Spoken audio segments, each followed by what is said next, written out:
paling tidak Dita sukai, karena Senin mengawali kesibukan, karena Senin ada upacara dan olahraga, karena Senin adalah jadwal piketnya, dan karena Senin adalah waktunya pelajaran kimia. Usai upacara dilanjutkan dengan olahraga. Dita dan teman-temannya yang lain berganti seragam di ruang ganti. Peluit Pak Bambang sudah nyaring, memberi kode bahwa semua siswa yang olahraga harus berkumpul dengan cepat di lapangan. Setelah sedikit pemanasan, Pak Bambang membagi teman-teman sekelas Dita menjadi 2 bagian. Siswa laki-laki di lapangan basket, sementara siswa perempuan bermain voli. Pak Bambang tak bisa mendampingi karena beliau dipanggil oleh kepala sekolah. Namun berpesan agar para siswa tidak pergi dari lapangan sebelum jam olahraga berakhir. Karena Dita tidak suka olahraga, gadis itu duduk di tepi lapangan dengan kaki berselonjor. Lofi sedang asik bermain voli dengan teman-teman mereka yang lain. Dita tak suka bola jenis apapun, apalagi voli dan basket. Bermain voli hanya akan membuat tanganmu sakit, bukannya bola terarah, justru hanya melambung tinggi atau melambung dengan bentuk parabola yang akan berakhir di luar lapangan. Sedangkan bermain basket, bolanya terlalu besar. Dita juga tak menyukainya. Ayo main. Tiba-tiba seseorang menarik Dita berdiri dan membawanya paksa menuju lapangan. Rian, apaan sih? Dita menarik lengannya sebal. Ajak lo main lah, yuk. Brian menarik Dita lagi sampai kini mereka tiba di tengah lapangan voli. Nggak mau Brian, gue nggak bisa. Tolak Dita. Brian Purnama, pemuda itu juga kelas 12. Terkenal tengil, buktinya sekarang. Harusnya ia sedang masuk kelas malah membolos dan mengganggu olahraga teman-temannya. Kelakuannya tak jarang membuat Dita kesal. Seperti saat ini, Drian yang mendadak tuli tak mendengar penolakan Dita. Pemuda itu merebut bola dari kelompok siswi yang tengah bermain, membuat mereka ramai menuai protes karena ulahnya. Ia melempar bola tadi ke arah Dita yang segera menjerit dan secara refleks membuat gerakan passing bawah. Duk! Bola sukses melambung. Dita memandang arah perginya bola. Matanya membelalak saat bola itu kemudian terjun bebas ke arahnya. Ia tak sempat untuk menghindar. Si cantik berakhir pingsan di tengah lapangan. Kejadian itu tak luput dari perhatian Dennis di lantai 2. Lelaki itu sedang mengadakan ulangan di kelas yang diajarnya. Saat keluar untuk menerima telepon, ia tak segera masuk kembali ke dalam kelas kala netranya melihat keributan di lapangan olahraga. Ada satu orang yang mencolok karena seragamnya berbeda. Ia tak memakai seragam olahraga. Siswa itu, Dennis mengenalinya sebagai Drian Purnama, siswa yang harusnya ada di dalam kelas dan ikut ulangan kimianya. Dennis kembali melihat ke bawah. Gadis yang kemarin secara tak sengaja bertemu dirinya di taman, menjerit kecil dengan posisi menerima bola yang Drian lempar ke arahnya. Bola itu melambung dan terjun tepat mengenai kepala Dita. Kerumunan tercipta dan kesiap-kesiap terkejut terdengar. Dennis menghela napas dan menggeleng pelan. Ada-ada saja kelakuan anak zaman sekarang. Pasti rasanya pusing sekali kejatuhan bola dari atas. Tak cukup hanya di situ kesialan Dita. Sepulang sekolah, supir tak bisa menjemputnya. Jadi ia harus naik angkutan umum atau bus kota. Setelah pingsan tadi, Dita terbangun di ruang kesehatan dengan Rian yang menjaganya. Pemuda menyebalkan itu tak mau disalahkan. Saat Dita akan beranjak ke kelas karena setelah olahraga ada jam kimia, Rian melarangnya. Alhasil Dita tak bisa masuk. Untung saja Lofi sudah memintakan izin. Drian pergi ketika jam istirahat berbunyi. Veno pun datang bersama Lofi. Dan begitulah Dita bisa meninggalkan ruang kesehatan. Dita menunggu kendaraan apapun yang bisa membawanya pulang. Sampai sekarang merasa menyesal karena sudah melewatkan jam kimia. Penyesalannya bukan karena tak ikut pelajaran, melainkan karena tak bisa melihat guru muda yang telah menawan hatinya. Siapa lagi jika bukan Dennis Maheswara? Bus datang. Dita pun langsung naik dan duduk di tempat kosong, bersebelahan dengan seorang ibu-ibu yang kini tengah tidur. Bus melaju lagi. Kernet yang duduk di sebelah pintu sesekali meneriakkan tujuan turun berikutnya. Bus itu lalu menepi karena ada penumpang yang menunggu di pinggir jalan. Penumpang itu seorang ibu-ibu yang kira-kira seumuran Mama Dita. Penampilannya rapi dan terlihat seperti orang kaya. Beliau membawa 2 buah tas belanjaan di tangannya. Rupa-rupanya sudah tak ada lagi kursi untuk duduk. Karena kasihan melihat ibu tadi nampak kesusahan, Dita pun berdiri. Duduk di sini aja tante, ujarnya ramah. Perempuan dengan pakaian warna biru itu menolak, namun Dita memaksanya. Saya udah dekat kok, ujar gadis itu menenangkan. Akhirnya perempuan itu duduk. Kamu baru pulang sekolah? Iya Tan. Nggak dijemput? Pertanyaan itu membuat wajah Rita keruh. Ia tak suka naik bus. Semua orang di rumah tahu. Tapi apa? Lihat sekarang. Ia terpaksa naik bus karena tak ada yang menjemput. Anak konglomerat naik angkutan umum sepulang dari sekolah. Bah, betapa menyebalkannya. Nggak ada yang jemput Tan, jawab Dita seadanya. Tante dari mana? Habis belanja. Tadi minta jemput anak, dianya malah sibuk sama kerjaan. Oh, Dita manggut-manggut. Kamu sekolah di mana? Dita menyebutkan nama sekolahnya. Di sana, putra tante. Seruan kernet menyela ucapan perempuan itu. Sekarang giliran Dita untuk turun. Saya duluan ya Tan, tante hati-hati sendirian. Setelah perempuan tadi mengangguk, Dita keluar dari bus itu. Gadis itu baru sampai di rumah pada jam 3 sore. Ia melihat mobil papanya di luar. Merengut karena ternyata papa di rumah dan tak bisa menjemput. Dita membuka pintu rumah dan menghentak kaki kesal. Loh, kenapa ini? Dita kok nggak dijemput sih? Malas naik bus, Ma. Si cantik menuai protes dilengkapi dengan keluhan. Ngeluh terus kamu. Udah sana, mandi biar segar. Setelah menerima usapan di pipinya, Dita beranjak ke kamar. Gadis itu melemparkan tasnya ke tempat tidur. Ia berbalik dan melihat ke arah dinding kamarnya. Di dinding itu ada banyak sekali foto lelaki pujaannya. Orang tuanya juga sudah tahu bahwa lelaki yang ada di foto adalah lelaki yang ia sukai. Mama dan papa hanya bisa geleng-geleng kepala karena ia menyimpan begitu banyak foto lelaki tersebut. Dita berdiri di depan salah satu foto yang ia cetak paling besar. Ia merabakkan tangannya ke permukaan foto tersebut. Hela napas pelan meluncur. Bapak nggak bisa gitu lihat saya. Saya udah cantik gini masih aja dicuekin. Emangnya benar bapak udah punya pacar?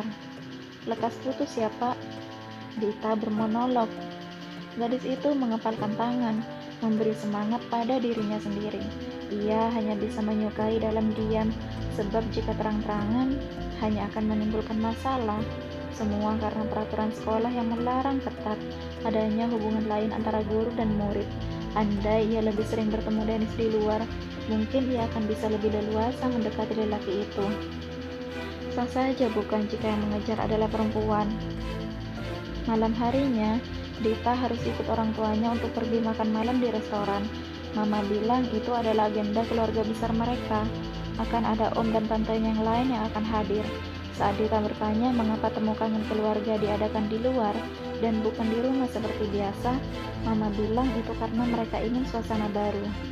Ma, Dita nggak usah ikut aja deh ya, bujuk Dita untuk kesekian kali. Cuma ada keluarga Om Milano sama Om Aziz kok, yang lain berhalangan hadir. Walau begitu, Dita tetap enggan. Ia paling tak suka acara pertemuan keluarga, sebab baginya acara itu tak lain hanya sebagai ajang untuk saling membanggakan diri. Belum sampai saja Dita sudah merasa malas. Pa, Dita merengek pada papanya yang juga sudah siap. Sebentar aja, papa janji, Tuan Hardi Pranata membujuk. Walau ogah-ogahan, Dita tetap menurut saat mamanya merangkulnya menuju mobil. Tidak lama kemudian mereka tiba di restoran yang dimaksud. Rupanya sudah ada ruang VIP yang disiapkan. Keluarga Om Milano dan Om Aziz juga sudah datang. Aurin dan Rinai, dua sepupu Dita juga sudah berada di sana. Kak Dita, Aurin berdiri dan menyambut Dita dengan penuh semangat. Gadis kecil itu baru berusia 10 tahun. Om Aziz dan Tante Irfa memang mendapat keturunan di usia pernikahan yang ke-10. Untunglah ada Aurin. Daripada Rinai, Dita lebih menyukai Aurin karena Aurin masih kecil dan sepertinya sependapat dengannya. Bagi Dita, Rinai itu sombong, maka dari itu Dita tak menyukainya. Mereka saling menanyakan kabar. Dita duduk bersama Aurin. Rinai berada di hadapan mereka. Habis ini lo mau kuliah di mana? Gue kayaknya bakal keterima di Australia atau enggak di Jerman deh, ujar Rinai acuh. Padahal sangat jelas ingin membanggakan dirinya untuk hal yang tak pasti. Belum tahu, jawab Dita acuh tak acuh. Dita lalu berdiri dan berpamitan untuk pergi ke toilet. Gadis itu sengaja melangkah pelan, tak ingin segera tiba di toilet dan kembali dengan cepat ke acara yang baginya membosankan. Sebenarnya Dita tak punya urusan untuk pergi ke toilet, tapi kalau bisa menghindar dari acara, tentu akan ia lakukan. Entah kebetulan atau Tuhan mengabulkan doanya untuk bertemu Dennis karena tadi izin di jam lelaki itu. Kini Dita melihat Dennis berjalan dari arah toilet menuju ke arahnya. Dita memastikan ia tak salah lihat. Keyakinannya timbul saat mendadak jantungnya berdetak tak keruan. Itu memang Dennis. Dennis yang melewatinya begitu saja. "Pak Dennis?" Dita membekap mulutnya karena refleks memanggil. Dennis tentu saja berhenti berjalan dan berbalik. Lelaki itu melihat dengan teliti seseorang yang memanggilnya. Tak ada orang lain selain mereka di sana. Jadi pasti gadis bergunting lembut itu kan yang memanggilnya. Mata Dennis menyipit seiring dengan langkahnya yang mendekat. Benar, itu adalah murid kelas 12 yang paling lemah dalam kimia dan sering melamun di kelas. Afrodita Dian Pranata. Sedang apa? Tiba-tiba ide gila muncul di benak Dennis. Ia memperhatikan penampilan Dita dari atas ke bawah. Dewa batinnya menyetujui rencana gilanya. "Kamu bisa membantu saya, Dita?" Dita berkedip bingung. Ia pikir Dennis akan marah-marah tak jelas seperti saat di taman. Ternyata lelaki itu malah meminta bantuannya. "Bantu?" Dennis mengangguk. "Sebentar saja." Dita ikut mengangguk. "Bagus, ayo." Dennis tiba-tiba meraih tangan Dita dan menggenggamnya. Lelaki itu membawa Dita berjalan beriringan dengannya. Dita yang linglung karena genggaman itu hanya terbengong memandang tautan tangan mereka. Dennis menggenggam tangannya. Dita tak sedang bermimpi, bukan? Sekonyong-konyong wajah gadis itu memanas. Dita berniat untuk membalas genggaman Dennis saat lelaki itu tahu-tahu berhenti. "Dennis, dengan siapa?" Dita mengerjap saat Dennis menariknya berdiri di sebelah lelaki itu. Ia melihat seorang perempuan yang familiar, juga perempuan lain yang sepertinya lebih dewasa dari dirinya. "Kamu bukannya..." "Aku punya pilihanku sendiri, Mah. Jadi kumohon, berhentilah menjodohkanku dengan siapapun." "Tunggu." Perempuan yang Dita duga sebagai ibu dari lelaki yang saat ini membuatnya bingung, menatapnya teliti. Di saat bersamaan, Dita mengenali perempuan itu sebagai perempuan yang tadi siang diberinya tempat duduk di bus.